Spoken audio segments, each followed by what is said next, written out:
আসসালামু আলাইকুম tiny world family, কেমন আছেন সবাই? আশা করি সবাই অনেক ভালো আছেন। আলহামদুলিল্লাহ, আমরাও সবাই ভালো আছি। তো নতুন আরেকটি ভ্লগ নিয়ে আপনাদের সামনে হাজির হয়েছি। আশা করছি আপনাদের ভালো লাগবে। আসলে ইদানিং চেষ্টা করছি একটু রেগুলার হওয়ার জন্য। আর বলতে গেলে এগুলো আমার লাস্ট 1 মান্থে টুকটাক করে যেগুলো রেকর্ড করেছিলাম, সেগুলোই শেষ করছি আপনাদের সাথে শেয়ার করে। এরপরে ইনশাআল্লাহ চেষ্টা করব যে ডেইলি ভ্লগ আপলোড করার জন্য। তো এখন হচ্ছে বাচ্চাদের ওইদিন স্কুল বন্ধ ছিল, তো ওদেরকে নিয়ে বের হয়ে পড়েছি। আদেনের বাবা আগে থেকেই অ্যাপয়েন্টমেন্ট বানিয়ে রেখেছিলেন, কারণ ওদের পাসপোর্ট এক্সপায়ার্ড হয়ে গিয়েছে, আমার ফালাক আজরাক দুজনের। শুধু আমার আদিয়ান আর আদিয়ানের বাবার পাসপোর্ট ঠিক আছে। লাস্ট যখন উমরাতে গিয়েছিলাম তখনও আমরা সেম প্রবলেমে পড়ি যে আমাদের পাসপোর্ট এক্সপায়ার্ড হয়ে গিয়েছিল, তো ইমার্জেন্সি আমরা সেম ডে পাসপোর্ট বানিয়েছিলাম। তো এই জন্য ভাবলাম, যদিও বা এখন কোনো মানে জায়গায় যাওয়ার প্ল্যান নেই, কিন্তু পাসপোর্টটা আপডেটেড রাখা খুবই জরুরি। তো আমার যারা ব্লগ দেখছেন তাদেরকে বলবো আপনারাও আপনাদের পাসপোর্টটা চেক করে নেবেন, এক্সপায়ার্ড হয়ে গেল কি না সেটা খেয়াল করে রিনিউটা করে নেবেন। এতে করে আল্লাহ না করুক কখন কি হয় বলা যায় না, তো ইমার্জেন্সির জন্য আপনার পাসপোর্টটা রেডি থাকলো। তো আমরা কিন্তু আর মানে ওইভাবে ডিলে করে যে পাসপোর্ট বানানো বা 1 উইকের বা 2 উইক্সের মনে হয় নর্মাল যে ডেলিভারি টাইম থাকে, ওইটা না করে একদম সেম ডেতেই এক্সট্রা পয়সা বা এক্সট্রা টাকা পে করে আর কি করিয়ে থাকি নরমালি। আমি না, অ্যাকচুয়ালি এটা আদেনা বাবা প্রেফার করে, বলে এইসব ঝামেলা করার দরকার নাই, একদিনেই নিয়ে যাব। তো আমরা পাসপোর্ট অফিসে পিকচার ওইখানে তুলতে হয়েছে আবার, কারণ পোস্ট অফিসে যে পিকচারটা ওরা তুলেছিল ব্যাকগ্রাউন্ডে একটা মানে লাইনের মতো ছিল, সেজন্য এটা কোয়ালিফাইড হয়নি। এটা একটা বিড়ম্বনা। সো পিকচার তোলার সময় মেক শিওর করবেন পুরো ব্যাকগ্রাউন্ড যাতে হোয়াইট থাকে। ওদের ওইখানে ওয়েইনস্কোটিং ছিল, তো হয়তো বা একটা বর্ডারের মতো দেখা যাচ্ছিল, এই জন্য পিকচার ডিসকোয়ালিফাইড হয়ে যায়। তো পরে আবার পাসপোর্ট অফিসে পিকচার তুলে দেন ওইটা জমা দিয়ে আমরা এখন খেতে এসেছি। আর পাসপোর্ট অফিসের পাশেই ছিল একটা থাই রেস্টুরেন্ট, এটা হচ্ছে হালাল ছিল, এটা আমাদের জন্য খুবই সারপ্রাইজিং ছিল। হালাল দেখে খুশি হয়ে গিয়েছি। তো এখানে খাবার দাবার খেয়ে তারপরে যাব হচ্ছে পাসপোর্ট পিক আপ করতে, মানে তখন অবধি আর কি শেষ হয়ে যাবে, রেডি হয়ে যাবে আর কি। তো ওইখান থেকে পিক আপ করে দেন বাসায় চলে যাব। আর আমার অবস্থা দেখুন, আমি 2 ছেলের মাঝখানে চাপা পড়েছি, কারণ আমার আজরাক আমাকে ছাড়া বসবে না আর আদিয়ান যাবে না ফালাকের পাশে। তো দুজনকে নিয়ে খুব কষ্টে বসে বসে খেয়েছি। আদিয়ানের বাবাকে বললাম এই মেমোরিটা একটু রেকর্ড করে দেন, আমার স্মৃতি হয়ে থাকবে যে আমার বাচ্চাগুলো কীরকম চুম্বকের মতো আঠা হয়ে থাকে। একটা সময় আসবে হয়তো বা তখন ওরা বড় হয়ে যাবে, তখন আর আমি ওদেরকে পাশেই পাবো না। তো এই যে আমার ফালাকের পাসপোর্ট সাইজ পিকচার এত কিউট লাগছিল, মাশাল্লাহ। সবাই মাশাল্লাহ বলবেন, আমার বাচ্চাগুলো দেখতে দেখতে আসলে বড় হয়ে যাচ্ছে। আপনারা যারা ইদানিং আমার ভ্লগ দেখছেন, যেহেতু গ্যাপ করে করে ভ্লগ দেই, তো অনেকেই বলেন যে আল্লাহ, চোখের পলকে ফালাক আজরাক বড় হয়ে গেল। তো যাই হোক, এটা ছিল অন্য আরেক দিনের ক্লিপ। তো সকালবেলা নাস্তা রেডি করেছি। আসলে সকালের নাস্তায় কি খাবো সেটা হচ্ছে অনেক বড় একটা ঝামেলা। তো আজকে হচ্ছে রুটি আর ডিম ভাজি চা করেছি। তো করে বাচ্চাদেরকে নিয়ে মসজিদে ড্রপ অফ করলাম, এটা ছুটির দিনের ছিল। তারপরে আদেনের বাবাকে নিয়ে পাশে একটা কফি শপ ছিল। আমার খুব ইচ্ছে করছিল যে এরকম কোথাও ফ্যান্সি রেস্টুরেন্টে বসে একটু কফি খাবো, রিল্যাক্স করব। কিন্তু বেচারাকে নিয়ে রিল্যাক্স কি আর করা যায়, ওর হচ্ছে যত তাড়াহুড়া, চলো চলো ছুটির দিন কাজ শেষ করি, এটা করতে হবে ওইটা করতে হবে, আমাকে রাশ দিচ্ছিল। আমি বললাম হায় রে, আপনার সাথে আসলাম একটু কফি খেতে, আর আপনার যত লিস্ট। তো যাই হোক, কফি টফি খেয়ে এখন রওনা দিয়ে দিয়েছি হচ্ছে কসকোতে যাব। কসকোর কিছু বাজার ছিল, প্রথমে বলেছি না আমি নামবো না, আপনি শপিং করে নিয়ে আসেন, যেটা যেটা লাগবে আমি ওকে ট্যাক্স করে দিয়ে দিয়েছি। কারণ কসকোতে নামলেই দেখা যায় যে আপনার যেটা দরকার না সেটাও শপিং করা হয়ে যায়, কারণ এত সুন্দর সুন্দর জিনিস থাকে বা এত খাবারের বিশেষ করে অপশন থাকে বেকিং আইলে। আমি তো বেকিং আইলে গেলে আটকে পড়ি, মানে আমাকে বের করা যায় না ছোট বাচ্চাদের মতো। জানি খেতে পারবো না হয়তো সব একসাথে, কিন্তু তারপরও দেখা যায় এটা সেটা কেনা হয়ে যায়। তো এই তো এখানে এসে দেখলাম এই বাটারনাট স্কোয়াশগুলো খুবই সুন্দর সাইজের, একদম ছোট ছোট, 5.99 করে দিয়েছে।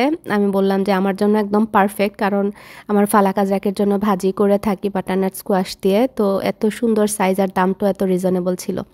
আর কসকোতে আসলে ক্রুসান্ট তো নেয়াই হয়, কারণ এখানে হচ্ছে বেস্ট ডিল ক্রুসান্টের, মানে বড় বড় ক্রুসান্ট আর এত রিজনেবল প্রাইস, যেটা কিনা নর্মাল শপে এরকম পাওয়া যায় না। আর যেটা বলছিলাম বেকারি সেকশনে আসলেই মানে মাথা নষ্ট, তো বেশ কিছু বেকারি আইটেমও নেওয়া হয়ে গিয়েছে। আর এই বুক সেকশনটা আমার কাছে আসলেই ভালো লাগে বাচ্চাদের জন্য। আমার ফালাক আজরাকের অনেক বই ঘরের ভেতরে, যদিও বা ওরা দেখা যায় প্রত্যেক সপ্তাহে লাইব্রেরি থেকে বুক নিয়ে আসে, তারপরে ওগুলো আবার রিটার্ন করতে হবে। আল্লাহ, এখন আপনাদের সাথে বলে মনে হয়েছে লাইব্রেরি থেকে মেসেজ এসেছে বইগুলো রিটার্ন দিতে, নয়তো বা ফাইন দিতে হয়। মানে টাইমলি ফ্যাশনে যদি দিয়ে দেন তখন ফাইন দেওয়া লাগে না, নয়তো বা লেট করলে আর কি ডিলে ফিসটা দিতে হয়। তো এখান থেকে এই স্যামন বার্গার গুলো নিলাম, এগুলো বাচ্চাদেরকে করে দেওয়া যাবে ডিনারে। ফ্রোজেন আইটেমের মধ্যে এগুলোই নিয়েছি, তো তারপরও এত বেশি আইটেম আজকে নেইনি, হিসাব করে করেই নিয়েছি যাতে খাবার দাবার নষ্ট না হয়। আর আদিয়ানের বাবা ওর স্মোকারের জন্য কিছু হালাল কি বলে ল্যাম্প চপ আর ল্যাম্প শোল্ডার নিয়েছে। ওর হচ্ছে আপনার মানে স্মোকারের প্রতি এত ইদানিং মানে ঝোঁক, নতুন একটা স্মোকারও কিনে নিয়ে এসেছে কস্কো থেকে। আমার কেন জানি না স্মোকি মানে এই খাবার দাবারগুলো এত বেশি একটা ভালো লাগে না, বাট ওর খুবই পছন্দ, বাচ্চারাও পছন্দ করে খায়, তো আমি আর না করি না। ও দেখা যায় মাঝে মাঝে এগুলো করে, একদম মানে দিয়ে রেখে দেয়, তারপরে আপনার আস্তে আস্তে হয় আর কি পুরা দিনে। তো এখন হচ্ছে বাসায় এসে ওদেরকেও মসজিদ থেকে নিয়ে এসেছি, আর এখন আজরাককে নিয়ে এসেছি সেলুনে, কারণ ওর হচ্ছে চুল মানে কেটে দিতে হবে সামনের দিকে। আর এই তো ও আগের একটা ল্যাম্প শোল্ডার রেখে গিয়েছিল স্মোকারের মধ্যে, তো ওইটা রেডি হয়ে গিয়েছে। তো আমি আবার মেরিনেট করে দেই, তো আজকে কস্কো থেকে রাব নিয়ে এসেছি, বললাম যে একদম ইজিলি আপনার কিছুই করতে হবে না, জাস্ট রাব দিয়ে মাখিয়ে রেখে দিলেই হয়ে যাবে। তো মজাই লাগছিল এটা, মানে একদম মানে কোনো ফ্লেভার আলাদা করে দিতে হয় না, যে স্মোকি একটা ফ্লেভার আসে স্লো কুকারের মতোই আর কি। ট্রেগার কি বলে ও যেন নামটা, ট্রেগার না কি বলে, সরি নাম বলতে পারছি না, বাট স্মোকারই। তো এটা দিয়ে হালকা পাতলা ডিনার লাঞ্চ হয়ে গেল। তো আমি একটু রেডি হয়েছি, বিকালে আমাদের একটা দাওয়াত ছিল, ছুটির দিন যেহেতু। প্রত্যেক উইকেন্ড আসলেই দেখা যায় দাওয়াত থাকে, আলহামদুলিল্লাহ উইন্টার মান্থে আমাদের মিশিগানে দাওয়াত একটু বেড়েই যায়, কারণ সামারে দেখা যায় সবাই ঘোরাঘুরি নিয়ে ব্যস্ত থাকে, বিয়ে শাদী এগুলো তো লাগানোই থাকে। আর উইন্টার আসলে মানুষের একটু সময় হাতে থাকে, ছুটির দিনে বিশেষ করে লম্বা রাত থাকে, তো দাওয়াতের পর্ব অনেক মানে বেশি হয়। আর আমাদের যেহেতু পরিবার আত্মীয় স্বজন বা বন্ধু বান্ধব এখানে বেশি, তো আমাদের সব উইকেন্ডেই দেখা যায় একটা না একটা দাওয়াত থাকে। তো দাওয়াত থেকে চলে আসলাম, বাচ্চাদেরকে আজকে আর নিয়ে যাইনি কারণ ওরা খুবই টায়ার্ড ছিল, আর ওদেরকে রেখেই আমি একা গিয়েছি, যেহেতু লেডিস পার্টি ছিল তো এক ছিলে ভালোই হয়েছে। এটা ছিল অন্য আরেক দিন। আর আজকে হঠাৎ করেই স্নো পড়া শুরু করে দিয়েছে। আমাদের কিন্তু ফল ওয়েদার চলছে এখনও, কিন্তু ফলের মধ্যেই আবার স্নো, মানে যেটা বলি মিশিগানের ওয়েদার, মাথার কোনো ঠিক ঠিকানা নাই। এই রোদ তো এই বৃষ্টি, এই আবার দেখবেন যে স্নো পড়ে গিয়েছে। তো আজকে আমাদের হিটটাও কাজ করছে না, তো ফায়ার প্লেসটা অন করে দিয়েছি। কালকে কস্কো থেকে এই হাভার্টি চিজ স্লাইসগুলো নিয়ে এসেছি, এগুলো অনেক মজা, নো প্রেজারভেটিভ নো জিএমও। ক্রুসানের ভেতর দিয়ে আমি এখন টোস্ট করব। এই যে স্লাইসটা খুবই সুন্দর, একদম চিজ দেখতেই মনে হয় যে চিজ চিজ, আর টেস্টটাও কিন্তু একদম সিমিলার টু আওয়ার দেশি টেস্ট, দেশি চিজ। আদিয়ানের বাবা রবিবারে বাস্কেটবল খেলতে যায়, তো বাচ্চাদেরকে আজকে আমাকেই নিয়ে যেতে হবে। ঠান্ডা খুব বেশি লাগছে, মনে হচ্ছে জ্বর আসছে মনে হয়। তো এই যে আমার চিজটা মেল্ট হয়ে গিয়েছে, ক্রুসানো ক্রিস্পি, অ্যাভোকাডো একটু কেটে নিয়েছে, এটা আর কাটতে ইচ্ছে করেনি, একসাথে খাবো, খেয়ে খেয়ে আর কি কাটবো। আর এই বেগল সিজনিংটা আমার ভালো লাগে, সো এটা স্প্রেড করব। আগে কফি বানাই আর কফি দিয়ে এটা খাবো, এটার জন্য খুবই এক্সাইটেড, যত সব আনহেলথি খাবার দাবার। এটা হচ্ছে মিনি ক্রেন অরেঞ্জ বিস্কন, এটা হচ্ছে এই উইন্টার মান্থ আসলেই ওরা বের করে, ফ্রেশ একদম বেক করে, তো দেখলে আমি লুপ সামলাতে পারি না। ক্রোগারেরটাও মজা, ক্রোগারে যেটা পাওয়া যায়, যদি কারো কস্কোর মেম্বারশিপ না থাকে ক্রোগার থেকেও এনে খেতে পারবেন, এটা খুবই মজা লাগে আমার কাছে। আর আমার নিজেকে যখন ট্রিট দিতে চাই তখন এই ধরনের একটা কফি খাই। আজকে আমার ইচ্ছে করছে একটু স্পেশাল নিজেকে ফিল করাতে, যদিও বা মানে আমি সবসময় ইদানিং চেষ্টা করছি নিজেকে টাইম দিতে, নিজের জন্য কিছু করতে। আমরা অলওয়েজ বিজি থাকি, সবার জন্য করতে গেলে মানে ভালো লাগে যখন যখন আপনি ফুলফিল থাকবেন তখন অন্যের জন্য করতেও ভালো লাগবে আর কি। আর এটা হচ্ছে অনেক সহজ, রেস্টুরেন্টে যদি গিয়ে আমি খাই এই কাপটা $7 অনায়াসে নিয়ে নিবে, সুন্দর কাপে দিলে। যে ক্যারামেল মাকিয়াটো আমি ডেসক্রিপশন বক্সে লিঙ্ক দিয়ে দিব, কারণ কিউরেক মোটামুটি সবার ঘরেই থাকে, দেশের বাইরে থাকেন বা দেশেও আই থিঙ্ক পাওয়া যায়। তো যাই হোক, এটা জাস্ট এরকম পাউডার আসে আর একটা কফি পড আসে। ওয়ালমার্টও পাওয়া যায়, বাট আমি অ্যামাজনে সাবস্ক্রাইব করে রেখে দিয়েছি, এতে করে আমার ইজি হয়, মানে মান্থলি আমার 2 বক্স চলে আসে। দুইটাই আনাই, কারণ এত বেশি মানে খাওয়া হয় না। একটার মধ্যে কয়টা থাকে, আই থিঙ্ক একটার মধ্যে 5টা থাকে পড, সো 10টা আর কি পুরা মাসের জন্য আনাই।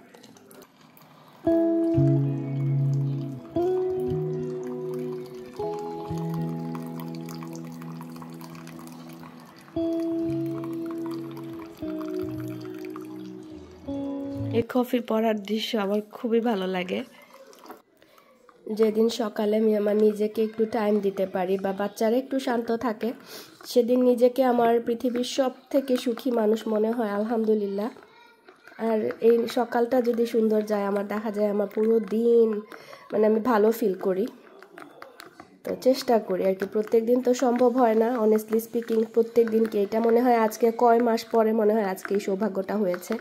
বাচ্চারা একটু কোয়াইট, তাদেরকে আগে খাইয়ে নিয়েছি এই জন্য। আর আদিয়ানের বাবা বাসায় থাকলে এক রকমের, আর আমার সাথে থাকলে ওরা অন্য রকমের। সো আলহামদুলিল্লাহ আজকে যে ওয়েল বিহেভ করছে এই জন্য আমি ব্লেসড। আর ওয়েল বিহেভ করার কারণ হচ্ছে এদেরকে হচ্ছে আমি স্যান্ড এনে দিয়েছি, কাইনেটিক স্যান্ড। সো ওরা বিজি থাকলে আমাকে ডিস্টার্ব করে না, আলহামদুলিল্লাহ। So every Penney worth it. যখনই ওদের জন্য কোনো টয় আনি আর ওরা দেখি খেলে, আমার না খুশিতে মনে হয়, আই নো, মনে হয় আমার সার্থক, মানে ওই টাকা দিয়ে কিনে দেওয়াটা। সো এভরি আদার উইকেই মনে করেন নতুন কিছু দেই কিনে, ছোটোখাটো, এত দামি না, যেটা দিয়ে ওরা এনজয় করে। যেমন এই কাইনেটিক স্যান্ড ওরা খুবই পছন্দ করে, এটা দিয়ে মনে করেন 3-4 দিন অনায়াসে খেলবে, আরও বেশি খেলবে ইনশাআল্লাহ।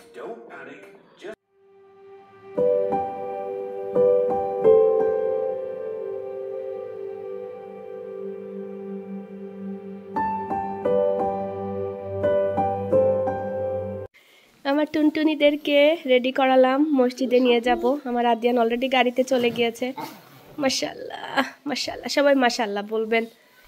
প্রিন্সেস আমার মাশাআল্লাহ, কলিজার টুকরা। যাও গাড়ি দুটো, ইয়া আল্লাহ, গাড়ি তো আস্তে আস্তে, ইন্নালিল্লাহ, इसको গাড়ি তো তেলও নাই, অলওয়েজ হ্যাপেন। আমার গাড়ির টায়ার প্রেসার হলো, ফিউল লেভেল হলো, কি যে একটা অবস্থা আল্লাহ। এই ঠান্ডার মধ্যে আবার বের হতে হচ্ছে, আদিয়ানের বাবার খেলা বন্ধ হয় না। তারপরও বাচ্চাদেরকে মসজিদে দিয়ে আমি কোনো মতে ড্রাইভ করে বাসায় চলে এসেছি, তেলও ভরতে হয়েছে। তো এই তো এখন হচ্ছে ঘর দরজা একটু গুছাবো, আমার রোজকার কাজ। প্রত্যেক দিন ওরা হচ্ছে খেলনা দিয়ে খেলে, আর সেগুলো আমি গুছাই, দেন আবার হচ্ছে ওরা খেলবে। তো লাইফটাই এরকম, একটা সময় আসবে, আমি সব সময় বলি যে আমার ঘর একদম টিপটপ থাকবে, তখন হয়তো আবার ওই রকমভাবে আমার ঘর গুছাতে হবে না। বাট আমি এনজয় করি, আলহামদুলিল্লাহ ফর এভরিথিং। প্রত্যেকটা বয়সের প্রত্যেকটা স্টেজে একটা সৌন্দর্য থাকে, আর সেটা নিয়েই লাইফ। আমরা আসলে মাঝে মাঝে ফ্রাস্ট্রেটেড হয়ে যাই, আমি নিজেও হয়ে যাই যে এত কাজ ভালো লাগে না, কিন্তু পরে মনে হয় যে এই ব্যস্ততার মধ্যেই আল্লাহ নিয়ামত রেখেছেন, হয়তোবা এই জন্য সুস্থ আছি, ভালো আছি, মাথাটাও ঠিক থাকে।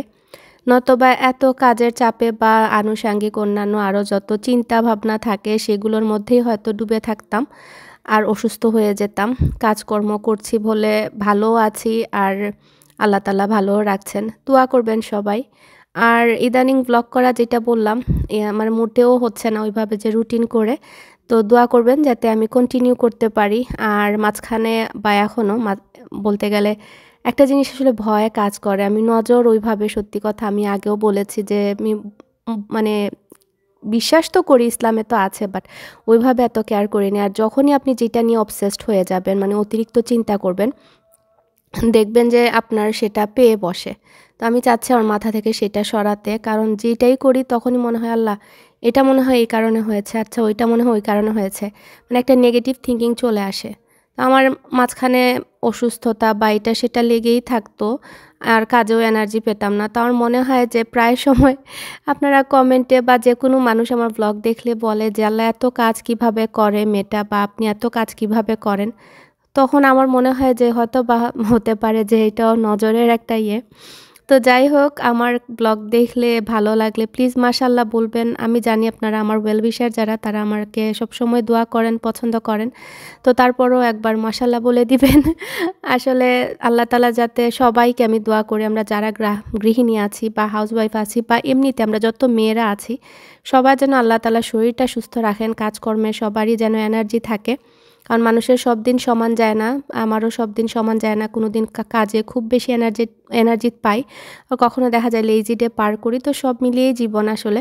তারপরও বলবো আলহামদুলিল্লাহ, আমি কাজ করতে পারি, আমি কাজের মধ্যেই ভালো থাকি, সুস্থতা অনুভব করি। বসে থাকলে দেখা যায় আমি অসুস্থ হয়ে যাই বা আমার উইক লাগে বা আমার নেগেটিভ থিঙ্কিং চলে আসে, ভালো লাগে না কোনো কিছু, এই জন্য ব্যস্ত রাখি নিজেকে। তো এই জন্য চেষ্টা করছি ব্লগে আবারও অ্যাক্টিভ হয়ে যেতে, যাতে করে আমি আরও এনার্জেটিক নিজেকে ফিল করতে পারি বা পজিটিভ থিঙ্কিংটা কন্টিনিউ করতে পারি।